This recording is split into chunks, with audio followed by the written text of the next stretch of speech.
think. Hello, everybody. So we wait for people to join. Yeah. Maybe 1 minute. Welcome to the channel of Hosoe Caffè.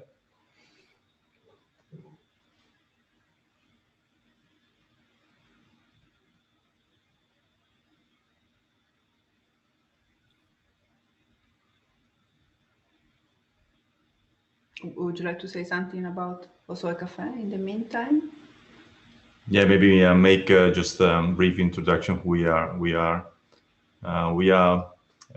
Taro and Alessandra, co-founder of Hosoe Caffè, who's a small roastery in Zurich, Switzerland, which opened last year. And our peculiarity is that we are producing ethically sourced coffee, try to combine high quality with the ethical trading of the coffee and the sustainability part as well. And we opened this YouTube channel to have some kind of interesting chats with the people we know around the world. And today is Pranita from Books for Change. And we had in December, back in December, we had another chat with her. And there was before Books for Change completed a crowdfunding initiative. And so at the time, we were basically waiting for the result of the crowdfunding, if it was successful or not. And the crowdfunding was related to a project of building a library in Nepal, in a very rural area. And the library is for a school for children. And it's a library with obviously books, but also computers and solar panels, which will also run the computers. And we will hear a bit about this, how it will go, how was the project at the end. And so maybe Pranita, you can say a little bit about yourself as well. Hi, everyone, and namaste to people who are joining us from Nepal. So I'm Pranita Chettri. I'm a co-founder of Books for Change. I and my husband started this organization 4 years ago, and we build libraries, child-friendly libraries in rural schools in Nepal and India. But from this year, we started expanding our programs into supporting the schools with solar and computer lab. So yeah, this is what we do. We have a small team in Nepal as well as in Switzerland. And we are really happy and proud of the work that we do. And today I'm very, very grateful to Taro and Alessandra for giving me this platform to share the stories and the rich experiences that that we had in Dolpa. Yes, thank you. So just to give a perspective to the viewers. So in December, mid-December, you completed this crowdfunding for this project, and then was it I guess in March that you went to India, Nepal? It was April. So okay. Yeah. Okay. Yes. So it was quite, I guess, it was quite quick, your reaction from when you could gather the crowdfunding, and then when you realized the project. And I guess also it's a difficult times now with the COVID around the world, and especially India, Nepal area. So it was quite, I guess, interesting. And you will tell us a bit more about this. Yes, yes. I think when we go through the slide, I will definitely give you more insight on this journey. So the crowdfunding, I mean, it ended on 17th December, and we did it for a period of 45 days. So we were successful in raising 26,080 Swiss franc. And with this fund, we invested it in the school. So I think, would you mind if I start sharing this slide yes, so please. that I can give more insight to our viewers? I'm checking also the chat in the meanwhile, and there are people saying hi to Pranita. Steven is saying hi to you, Massimo. Hello.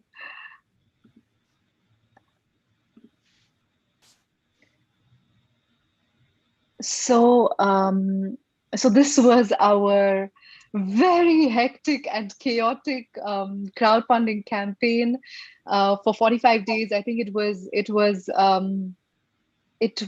really like it this was our first time getting our hands on crowdfunding, and it was really like I think I've never worked so hard in my entire life that I worked for the past 45 days, and it was just writing emails and like reaching out to the network, and but I think towards the end we were like really happy that we were able to raise the fund.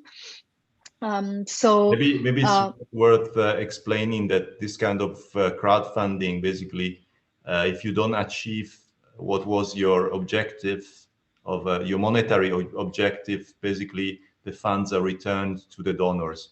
So you need to achieve a certain amount that you set at the beginning, right? So I guess your nervousness was also related to that. That if you didn't achieve a certain amount, basically the funds would be returned to the donors, and then obviously you wouldn't have the funding to start the project.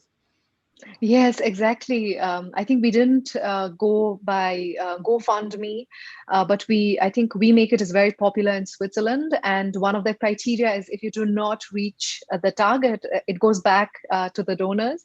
So this was something that really like kept us on our toes every day, that like no matter what, like we've already taken this step, and now the focus is on reaching our goal, and somehow like we managed to reach our target amount, and as soon as we reached our target amount, we started planning, we started looking into the logistics, seeing into the challenges, and on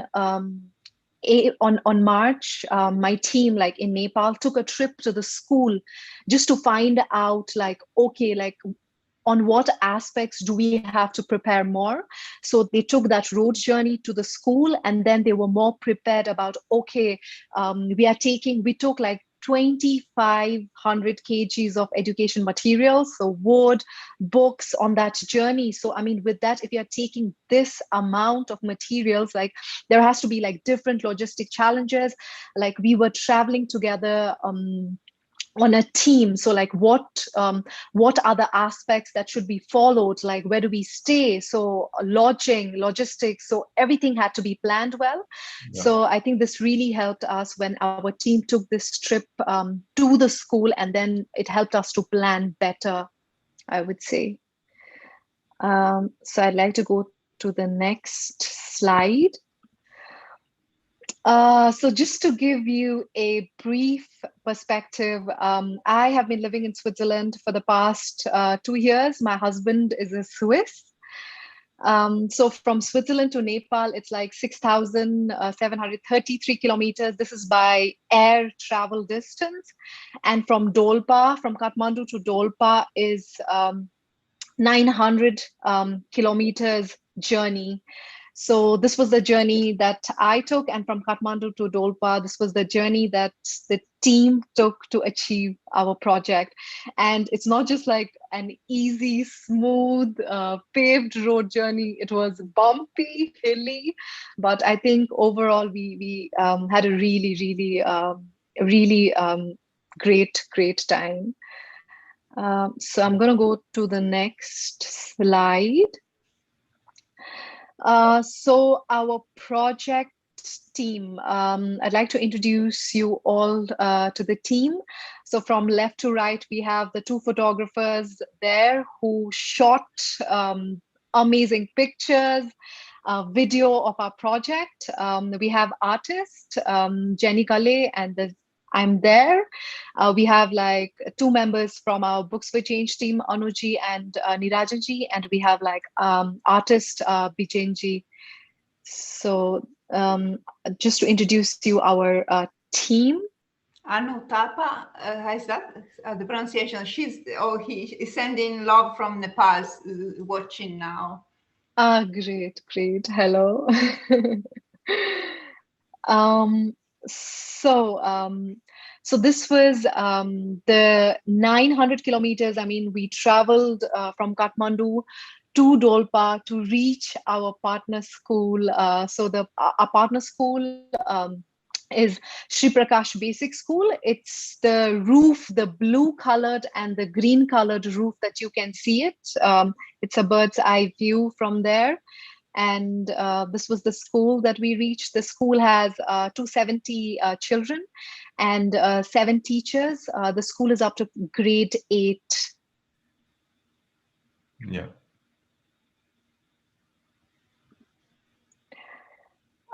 Again, coming back to the journey. So these are, I think I would like to give you some perspective about the journey. So it was through very hilly, treacherous road.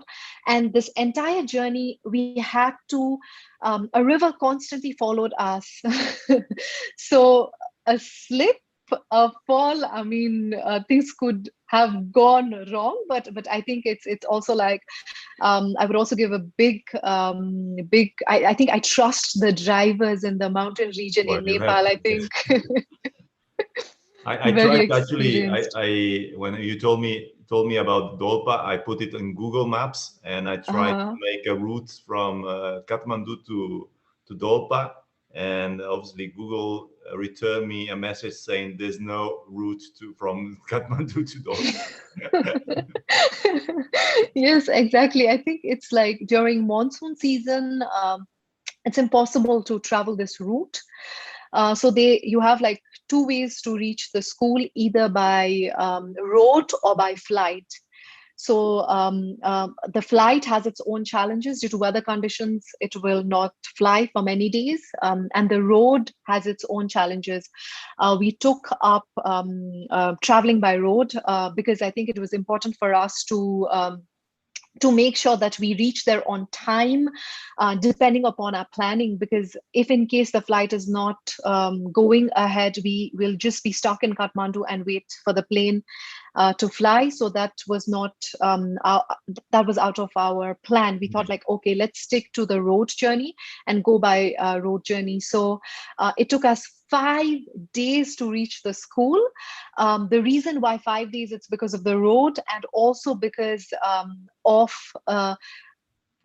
passing through 5 suspension bridge. I'm going to show you pictures of the suspension bridge, and due to loading and unloading of educational goods from one part of the suspension bridge to the other part of the suspension bridge, this was one of the reasons why it took us time. Usually from Kathmandu to Dolpa, it's maximum to the school like 2.5 days journey, but for us it was because of the goods, 2,500 kgs of goods that we were carrying. It because of the goods that it took us time to reach the school. But I think we also experienced some of the most beautiful untouched roads and untouched villages that we got to see through this experience. It was, I think, one of the very special experience that I've had in my life. Yeah, nice. And Tapa wrote, took me back to those days. So just to give you an example of this loading and unloading, so the materials, after we reached one point of the of the suspension bridge. So all of these materials would be carried by porters. So there would be like porters from the village there. This is their way of earning. So they would be there, they would come there, and almost like 20 to 30 porters would carry a material. So you would see like, you can see a woman carrying like 5 Dell CPUs on her back to reach to the other side of the village. And on the other side of the village, a jeep would wait for us. And then a jeep and a truck would wait for us. Jeep would be for the team and a truck would be for the materials. And then this would be unloaded, loaded to the truck. And then we would travel from this part of the village to other part of the village. So this loading and unloading happened for 5 times. And I think this was, is it every time you encounter like a river or something, right? Yes, So the suspension I guess bridge. Maybe in Switzerland it was like this a few hundred years ago, because now, I mean, we go on a motorway, but if you look at it in Switzerland, there are a lot of these deep gorges and valleys where we have now like concrete bridges, but it's not available in Nepal at the moment. Yes, possibly. Because I think in museums in Switzerland we can see horses with materials loaded, and then they will be traveling. I mean, this is exactly the same thing in some of the villages in Nepal. I mean, you could see that. So this was, I think, our biggest challenge, I would say. And I think that this thing I would show pictures, I mean, places that left a very special imprint along the journey to the school. So you can see the hut behind that. This was one of the huts that we stayed. And it was, I think, what I realized was like the host was so wonderful. She fed us so warm food that it was really nice. I mean, we were tired, and this was one of the rooms that we shared. I shared it with Jenny Ji and Anuj Ji, and it was really nice. I mean, it was small, it was cozy, and we felt. I mean, I felt at home there. It was really nice, and it really has a very special imprint on my memory. And the second picture you can see, I think, when we reached, when we were like very close to Dolpa district, the second word, it's written Dolpa in Nepali. So that was the reaction when we saw. It's like, oh my God, yes, we are getting closer to our destination. And this was the excitement that we had. Nice. So these are, I mean, these places are for travelers. So people who travel normally stay in these places. Yes. Usually these the villages that we traveled along the way, these are like untouched by tourism. So mostly these are for local travelers, especially for people like who sometimes, I think, if you have to buy food from one village, and sometimes even like you have to travel for long times. So these are for like small huts for local travelers, and also for like drivers who are transporting materials from one place to the other. So these are for like very local tourism, I would say. Yeah.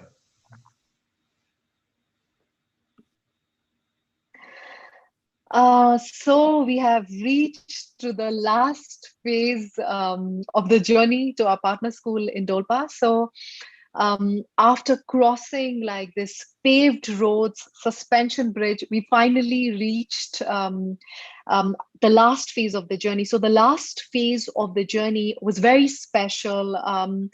It was, I mean, there were no paved roads. So there were very narrow roads that you had to take to the school. And we had 40 community people from the village who came to this place to help us with the materials. Yeah. And this was already arranged. From this point to the school, it would for us take us 1.5 hours to reach the school. But for local people, they are strong, they walk fast. It was like for them 45 minutes a journey to the school. So you can see them, they came with their horses, and you can also see women carrying like loads. So we had like solar panels that was 50 kg. Gel solar panel was like 60 kg. And these were all carried by the women and the men of this village, and also the horses. So the woman there is carrying like 60 kilograms of stuff Yes, we had one solar panel, which was like 60 kg, and she took up the responsibility of carrying it. And I was like, on one hand, I was like, oh my God, like I was in a way also feeling guilty that I'm putting this. But on the other side, it's also like this way of employment. She's earning money. But on the other hand, it's also like they do this. It's their way of life. Apart from the agriculture, they earn also a little bit amount of money by carrying loads. Yeah. And but this was also for me very inspiring. I would say that if a woman this my age could live her life, could feed her family by doing this, I think it was for me very inspiring experience to see all of this. Yeah. I would say. And I think one of the most challenging aspects in this journey were like carrying plywoods. Because the plywoods are broad, and usually when they carry it, if there were harsh winds, it would shake. So I think this was very difficult for them to carry the plywoods. Some of the woods. Like the sail. Yeah. Is the image on the top left? Yes, there's an image on the top left with the woman carrying it on top of her head, Yeah, but they carried it can also. be dangerous as well. I mean, because you can, yeah. Yeah, so the people there, I think they risk their lives. I mean, from the last phase of the journey for us was like that was considered to be easy for them, but they also go very high up to the hotels and to the schools which are situated very high up in Haya Dolpa, and they have to cross like ridges and like even small mountains to reach there, and they trek for like 7 days a week, and they're carrying these materials. So it's like this shows that life in the mountains is hard, like it's hard. And that is why for me this experience of reaching out to the rural community, to the rural children, makes so much sense. And why do we do this? It's because of like to reach out to people, to hardworking people and children in the rural region. Can I ask you, how did you organize all this kind of logistics? Because I guess you have the cars and the people to organize, and the timing. I don't know. I guess it's a quite complex thing. Yes. So what we did was like we partnered with a travel agency based in Nepal, and then they sort of took up the responsibility of helping us with the logistic. So we partnered with them, and they arranged the trucks, everything for us. So we were traveling with our materials from Kathmandu to Nepalganj. We did the arrangements by ourselves. I mean, we have an amazing team in Nepal. They work really well, especially in the field work. I mean, when I experienced it and saw it myself, I had really like trust, and with their capabilities was really well shown by the work that they did. So we partnered with this local agency who did this logistic arrangement for us, so that the trucks are there when we reach a certain point. When we reach a certain place, it was already there. So this was, I think, very easy for us in that way. But I think the sense of time in Nepal works very differently than the sense of time in Europe, in Switzerland. So Switzerland, I guess, where people are precise to the second. Yes, exactly. So, I mean, when the trucks would arrive, but then the drivers would go for a cup of tea, and then we have to wait until the driver is finished with his cup of tea, or the porters, the community people, they would wait until everybody is together. So when they work together. I think the sense of community work is very strong there. Here, you work individually. Okay, like my job is to pick up like educational goods from one part to the other. So you start doing that individually. But Yeah. in Nepal, there's a community work that happens there, but it takes time. So you sit there, wait for everybody to come, and then this work starts. Yeah. So this was, I think, one of the reasons why it got delayed on the process of the travel journey. But I think this is the culture, and we need to accept it and work accordingly and make the best out of it.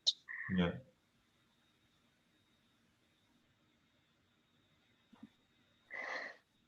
So we this is the school, the village where the school is located.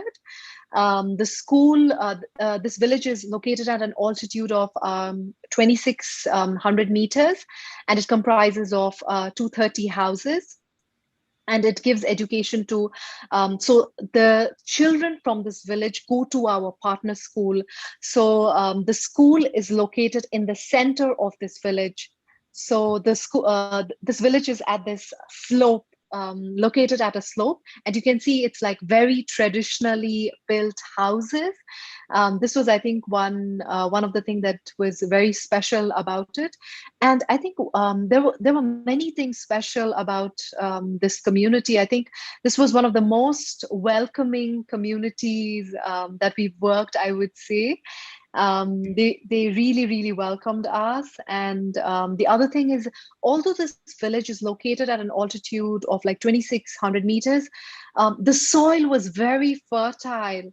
So there were like apple trees, walnut trees, lentils, local rice, and even saffron. But the saffron is like, it's I found it was very special than the Kashmiri saffron, for instance. I think it was like Himalayan saffron, Yeah. probably. So this was something that was very special about this village, that although located so high, that they could cultivate so many things.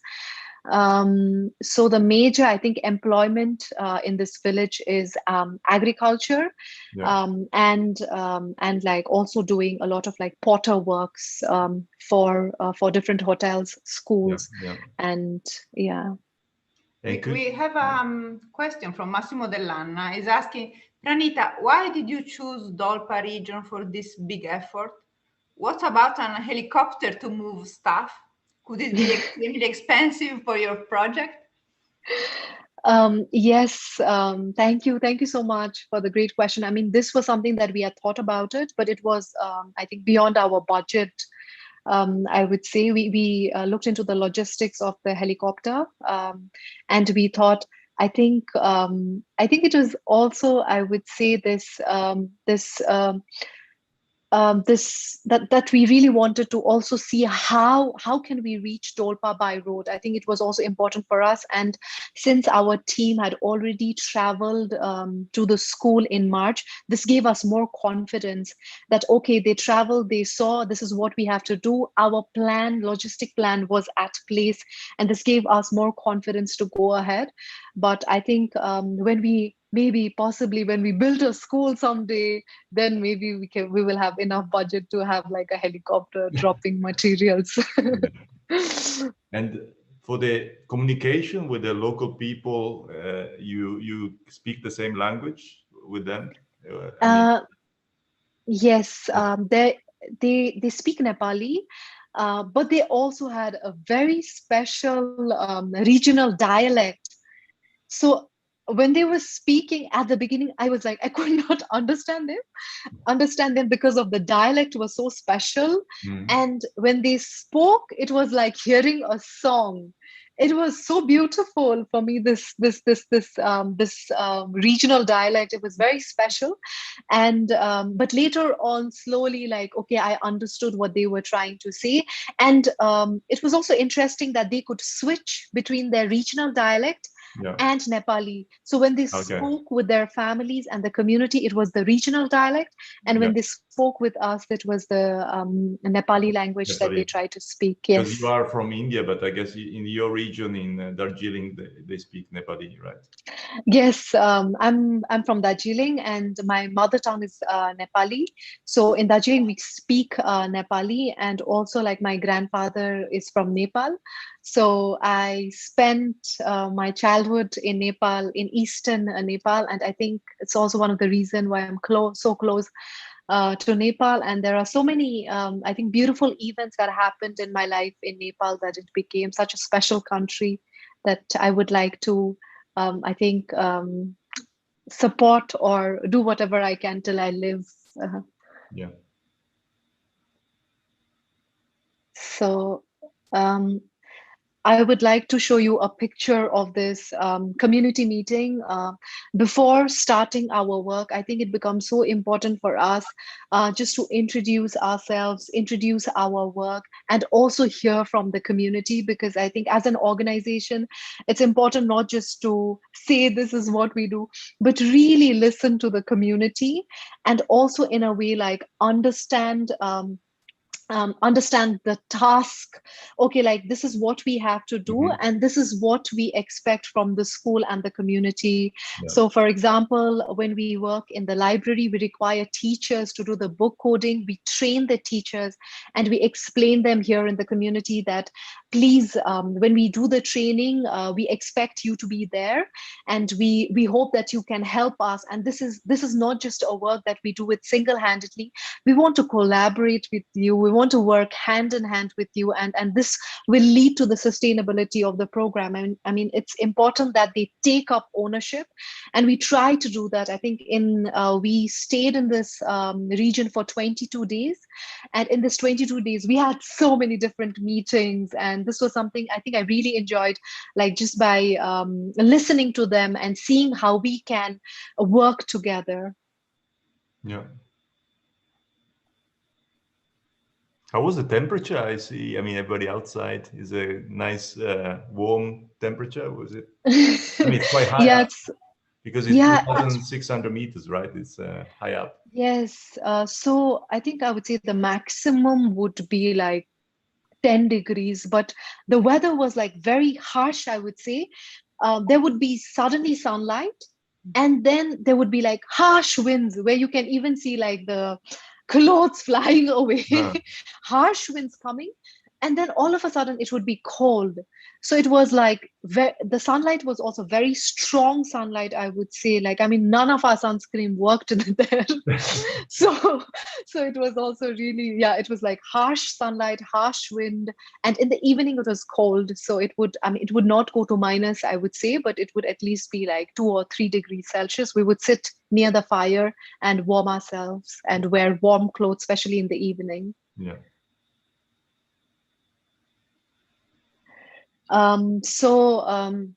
Like I've suggested before, I think it is important to create ownership in the community.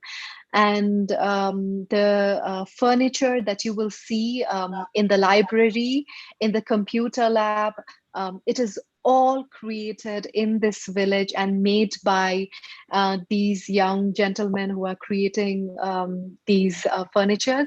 And some of the wood, especially the leg of the tables, it was all like from this local region. I think it is important for us to think about the sustainability also of the products.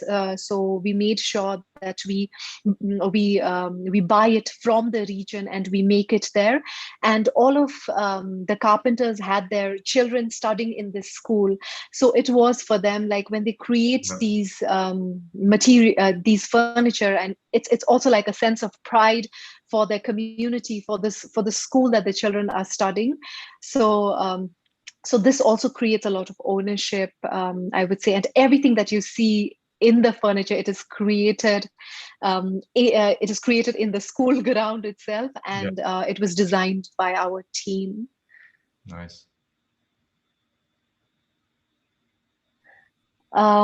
So this is the completed solar project. So you can see it on the roof. So this, for the solar project, we collaborated with a partner NGO, Sun Farmer.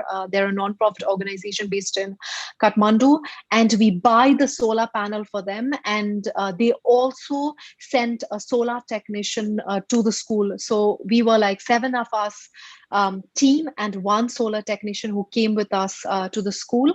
And this solar technician, I think what was for us important, that the solar technician not only install the solar on the roof, but also train a local technician. So there was like 1 local technician who came there in the school, and he and the solar technician from Sun Pharma, they installed the solar together. So that if in case there is a technical problem with the solar, if there are small technical problems, he can do it by himself and not be dependent on small things with our team in Kathmandu. I think this was important for us to train a local solar technician. No, definitely, because I mean, it's anyway 2.5 days from Kathmandu, right? And yeah, exactly. How far is the nearest city? Biggest city is also, I guess, a trip to. Yes. The headquarter is 3 hours away. So 3 hours away, you have like more facilities. There is internet. I mean, the internet, I would say, but it's like, it's also not strong connection. So there's like constant electricity. I think here is the electricity in this region was very unreliable. So you have the current only during the night sometimes. So you would have like current from 10 p.m. till 6 p.m. in the morning, and then whole day there would be no current. So I think this solar plays a very important role here, because when a school does not have electricity, reliable electricity, this cannot, this will create a lot of like problems for the school. I mean, just to give you an example, that the principal would walk like 2 hours to a nearby village to print his question paper, and then walk 2.5 hours back to the school. So I think with solar, the administration work becomes much more smooth, efficient. And I think with the solar will also help the computers to function properly. And I think it was also important for us that we installed light bulbs in all the classrooms, because when the day is dark and gloomy, so that the children feel comfortable in a light, like an LED light bulb. So we also installed that, and this was possible. This will be possible only with the installation of solar. So a lot of good things will be happening. I saw a lot of batteries as well, right? Yes. So how long can they? I mean, once you charge the batteries, how long can you run your lights or your computer? So we had 20 batteries and 12. 8, I think 1, 2, 3, 4, 5, 6, 7, 8. Yeah. So 8 solar panels and 20 batteries we had. So it would help us constant flow of like 7 hours of constant electricity supply it would give. So we consulted with the solar NGO, and they suggested us like, this is you can start with this one, and if in case there is a need for more, we will always be happy to help. But I think with this, at this moment, it is good, I think, to start off with this. Right. So this is about solar. So this is the library that we installed. So you can see the furniture that was prepared before. And so I think for me, it was very important that a library should be such that it should be colorful, it should be lively for the children. A child should not feel like bored or suffocated when the child enters the library. A child should feel happy. So I think this was the concept behind designing this library. We have very friendly, child-friendly design, and a child can pick up the books that she likes. She can just go to the display shelf and, okay, I like this book, and she can pick it up. I mean, we also have like a coding system that we have created, very simple coding system that a child as well as a teacher can follow. But I think it is important for us that a child should feel happy there, and it's not just about like getting access to books, but also like creating different like story telling activities in the library, and also making the child feel very comfortable with learning and engaging with learning in a very fun and engaging way, I would say. The room is provided by the school, right? Yes. You install libraries in where there is a room that the school gives to you, no? You bring all the materials? Yes, usually because I think building something costs a lot of expenses. It has a lot of expenses. So we sort of like partner with the school and we say like, is there a room available? I think this is one of our criterias. And then the school give us a room, and we sort of like repaint the walls.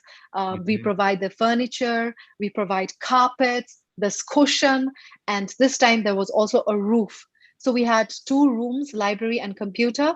One roof, the wooden roof, one room was supported by Books for Change, and the other roof, the school took up the responsibility and they invested it with the roof. So this project is also like very, how do I say, like in collaboration with the local community and the local government. Yeah. And how big is the library? We want the square meters. Yeah, I mean, just approximately. I can't exactly remember the size of the room, but you can see here it's like at least 25 children can easily fit here. So it has the capacity of like 30 children sitting on the floor, because the children, this is the culture there, you sit cross-legged, and it's also comfortable for them. And we have 4 low tables and chair and desks for the teachers, and we have like display shelves for the younger primary children, and we have like normal shelves, which we call it, which is like a different style, where you have it like at the back of your in your wall there's a library. That's we call it a normal shelf for the secondary students and for the teachers, and display shelf where the children, small children, primary school children can go there and pick the books that they want. Nice. Also, I mean, I see a lot of light coming into the rooms, which is nice. The picture on the left top is beautiful with the light coming from above. So yes. There is kind of a light I mean, there is some window, something on the roof or something to get the light. Yeah, exactly. I mean, this was very special architecture of this region. So they had like very small windows, but they had like a roof. It was a tin roof, but they have like a white tin roof. So the color white, I mean, it makes the light get inside the room. So the library becomes very like, I mean, it was very bright, because there was light not just coming from the windows, but also from the above with the tin roof. Yeah, nice.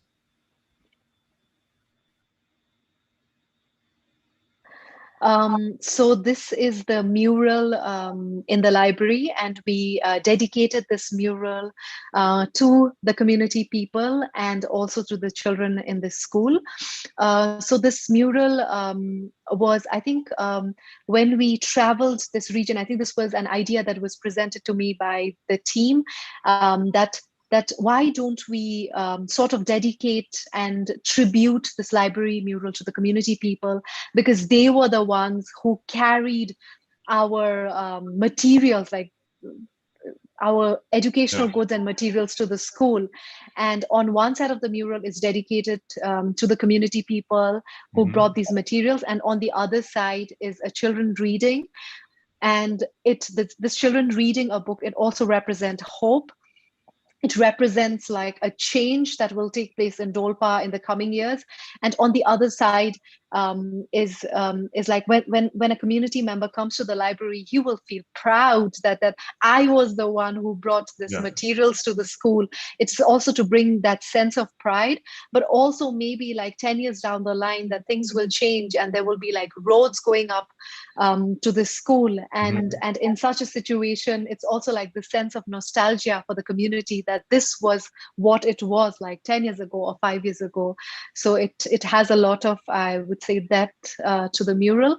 And the landscape is the landscape that you see from the school. The mountains is the mountain, like the landscape view from the school that you get.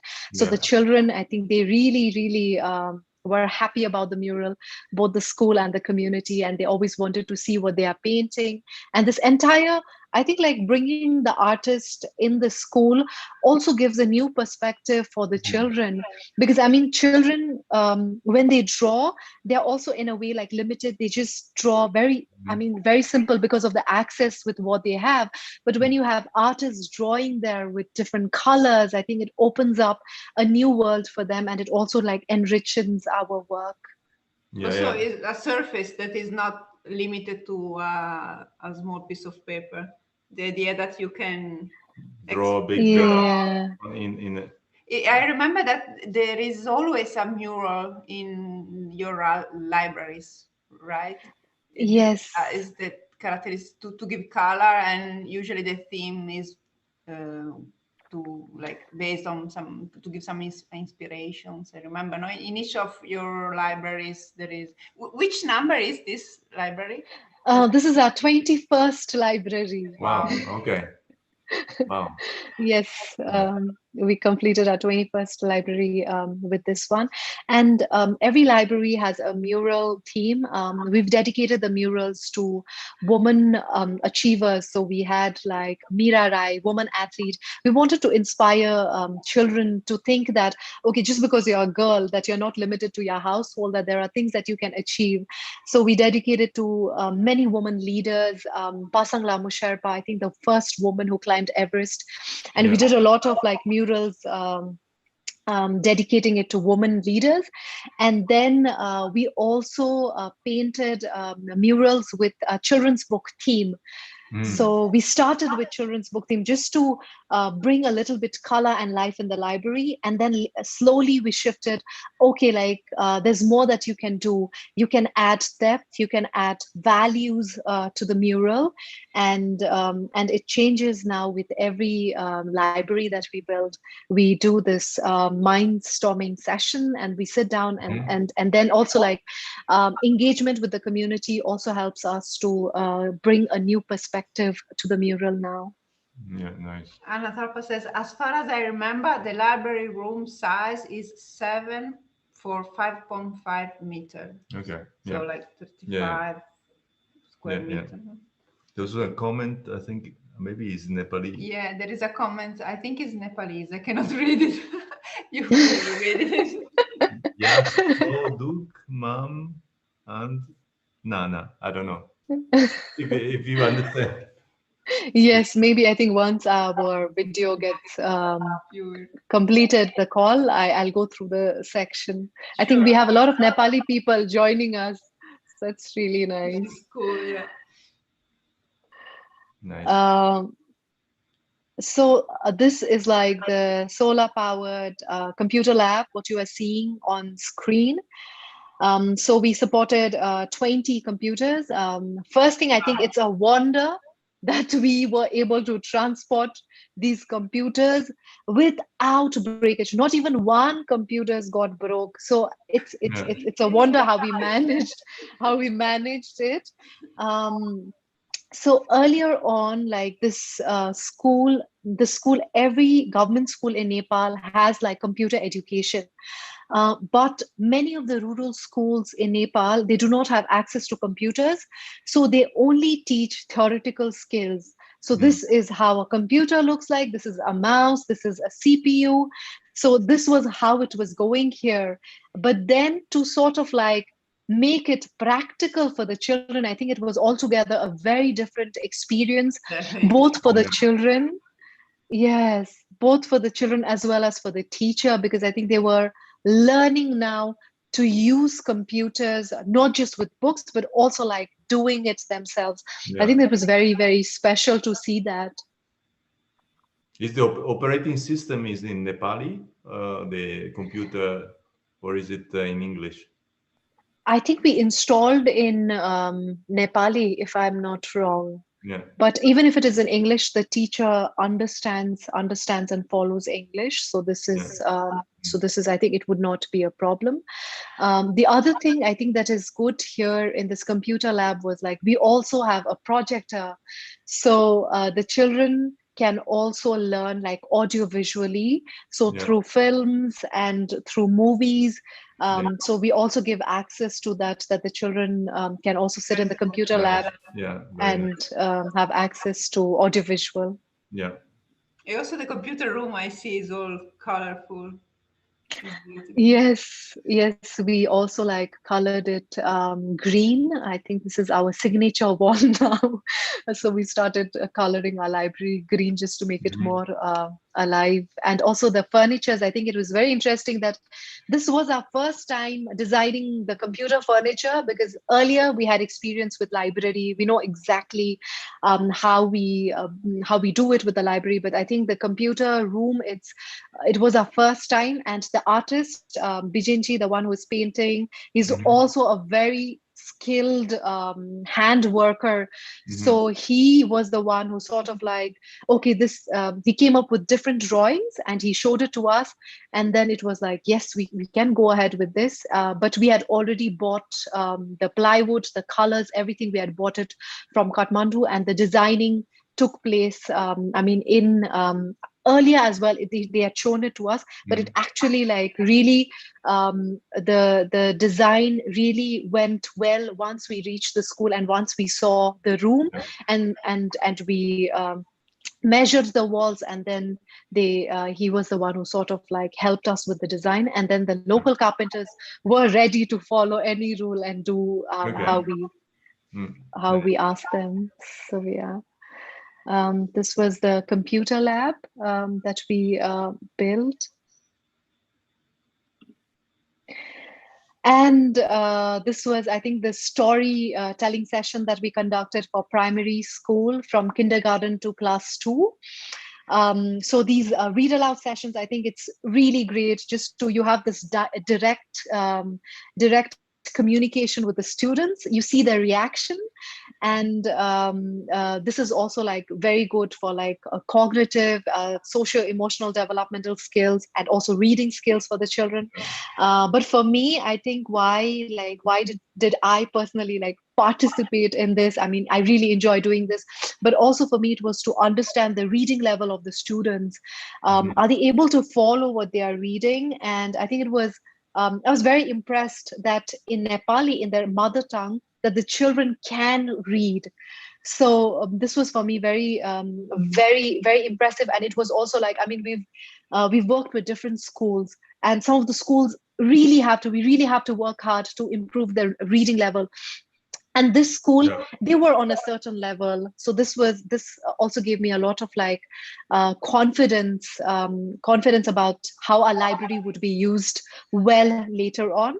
And the other thing is, I think in Nepali, the children are very comfortable, but in English, reading and learning, there is still a long way to go ahead, I would say, with English. I think because and I feel like, I mean, it's important for children to read and learn basic English, but I think they also it's also important, I would say, to for the children to learn basic English. Yeah. Because it would help them later on if they would want to go to Kathmandu to join their further education. I think it's important. And they have this mental blocks in their mind. As soon as they see an English book, they think that they will not be able to read it in their life. So they're like, English. So I guess, yeah. If they in the future they will be able to access like internet, etc., then it's gonna be easier. And also already with the computers, because you said like maybe cartoons, like animated films or things. This can really help in a play way. They can absorb maybe English, so there is not this fear. Yes, exactly. I think what we've planned is in 4 months, our team will be traveling to the school again to do an evaluation and monitoring with the government officials from Kathmandu. So once we evaluate the libraries, our plan is to add also an e-library, which is an like online library, which will have like hundreds of books there. Yeah. And when we provide access to that, I think children will have more chances of also learning to read and write in English. I think this would also open up a lot of doors. But I think for us, it was important not to overload them with too many materials. Yeah, sure. We took like step by step. I think it was like a very good plan that we thought, okay, this is let them first explore the hard books for the next 4-5 months, and then once we will take a step further with the e-library. So we will be collaborating with OLE. It's a non-profit organization based in Nepal, and then it's so nice that you do the assessment, because I know your charity is really careful to be sustainable, so to don't have this top-down approach. I give you this, and then you try really to make the project that can be continued in the local community by themselves. So I think it's really important. Also I think it's important that you did the work in collaboration, and so that they feel also the ownership of some of the work. So it's because if everything is done by external people, probably it's less appreciated in a way. Yes, exactly. I think it adds a lot of value when the community people and the teachers and the children start taking active participation.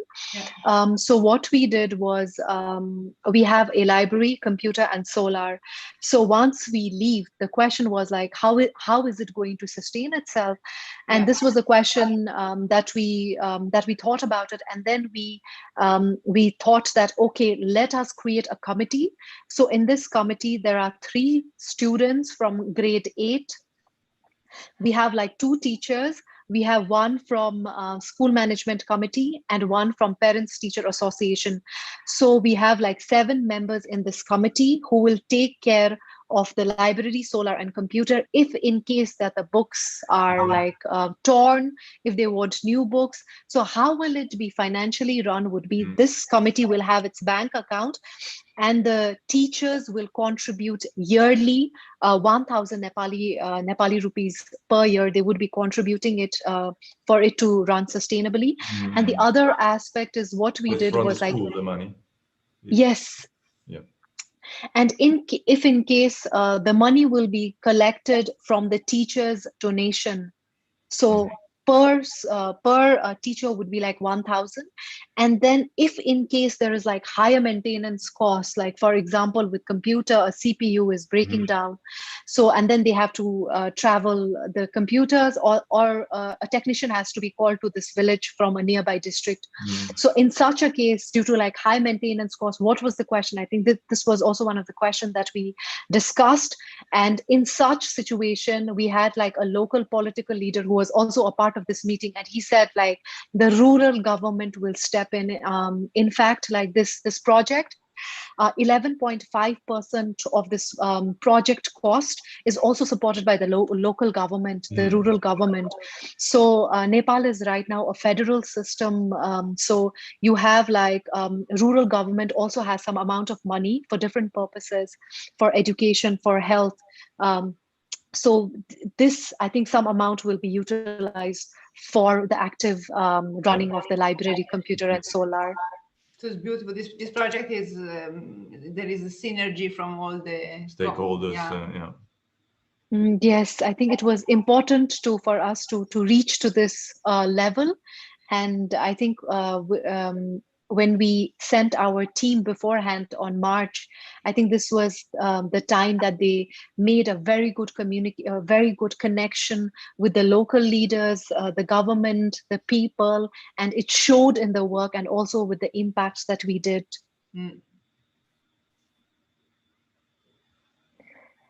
So now I think the thank you. So I would especially like to thank all the backers of the crowdfunding campaign who supported us.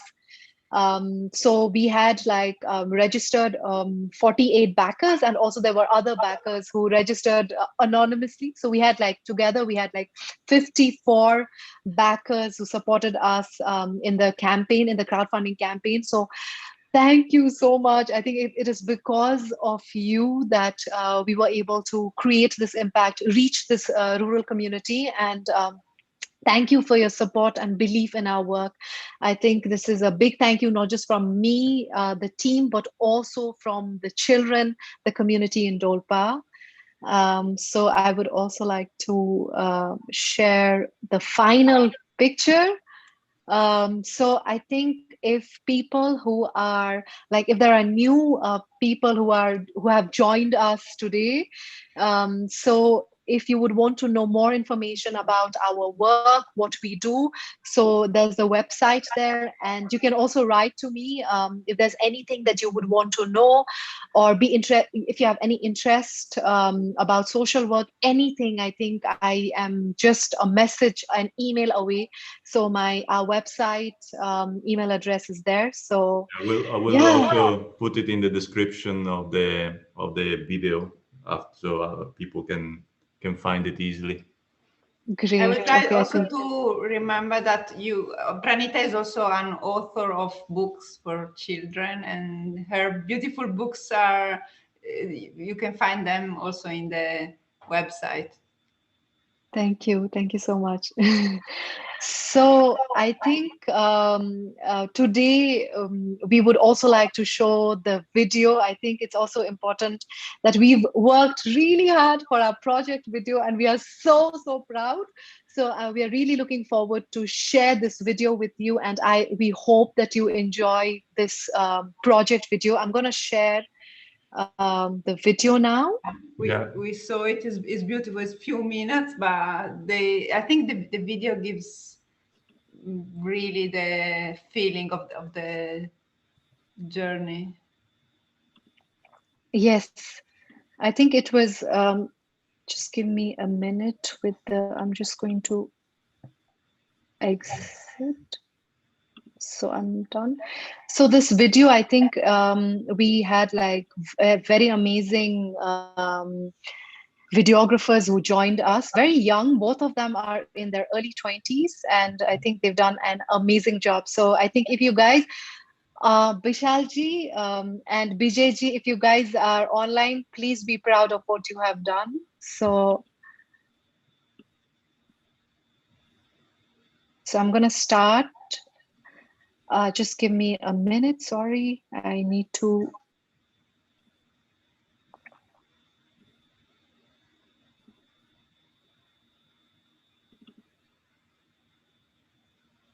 So I'm going to start the video now. Yeah.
Dolpa जिल्लामा हामीले यो कार्यक्रम गर्दा एकदमै खुसी लागेको छ है। Big thanks goes to our team. हाम्रो टिमले एकदमै धेरै मेहनत गरेर यो कार्यक्रमलाई सफल बनाएकोमा एकदमै I think thank you guys.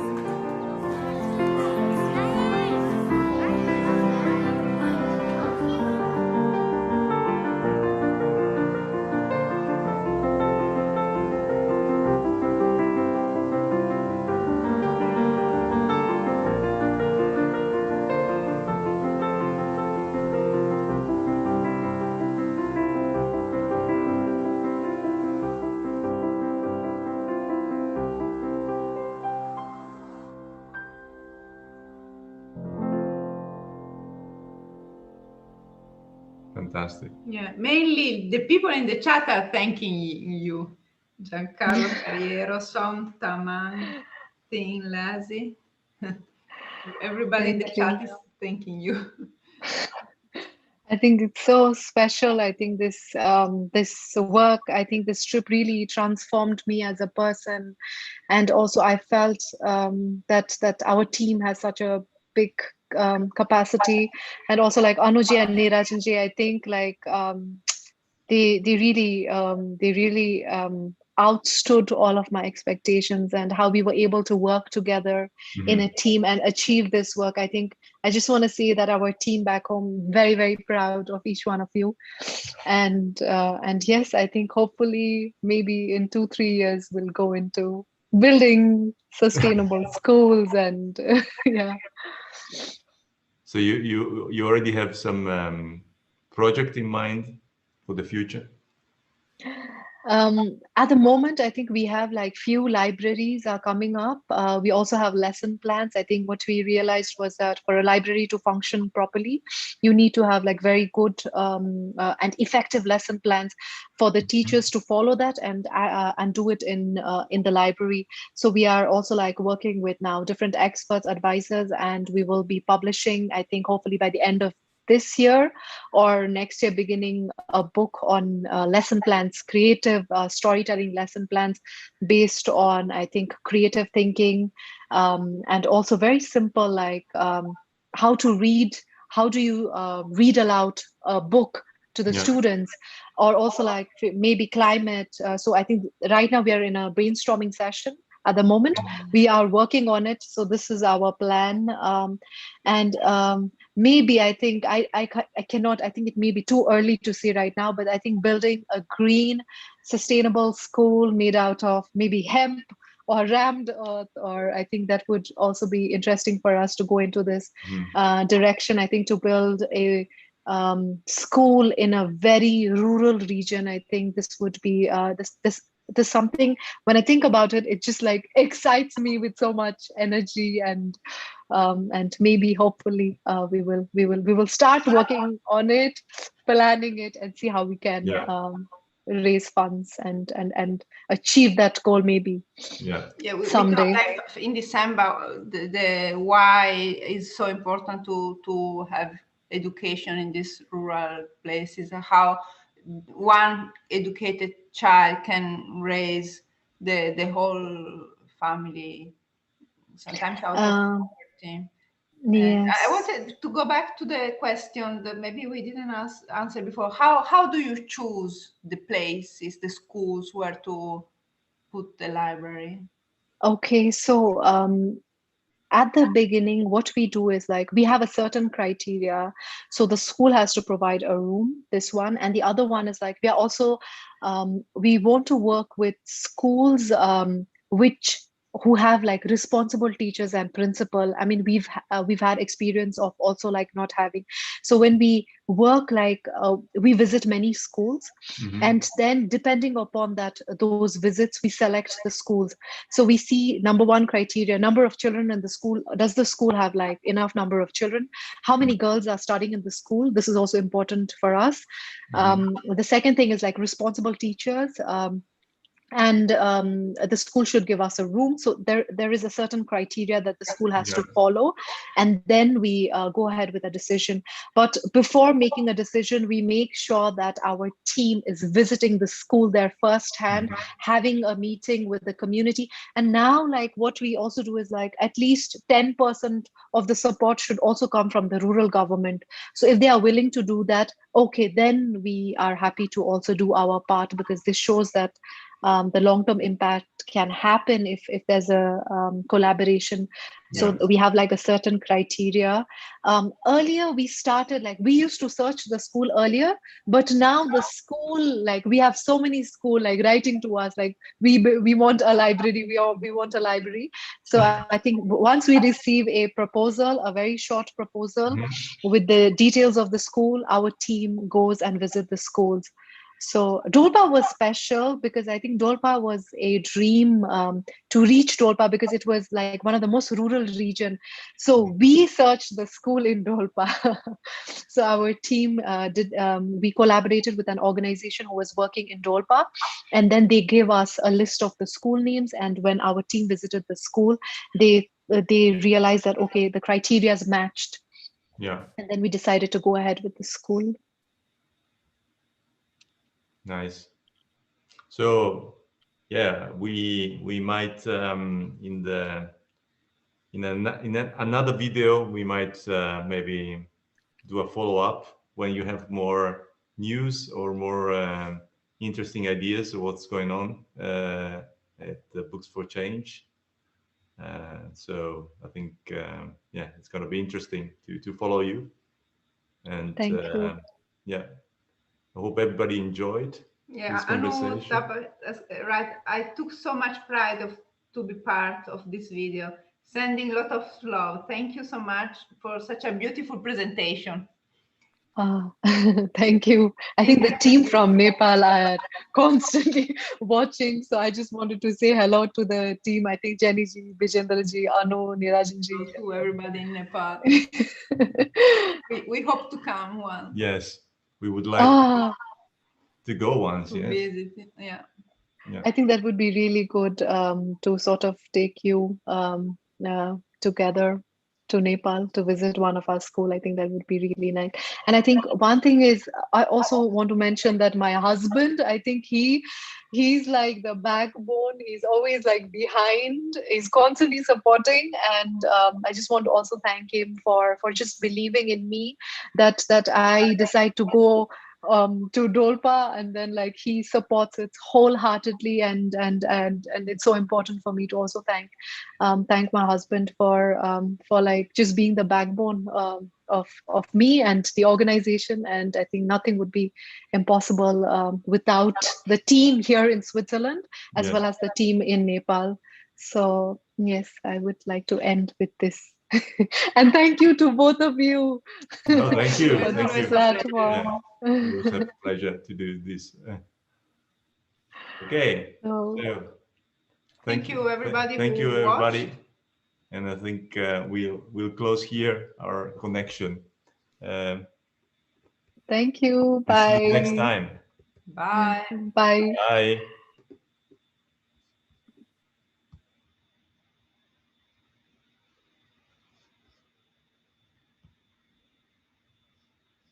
Yeah, now it's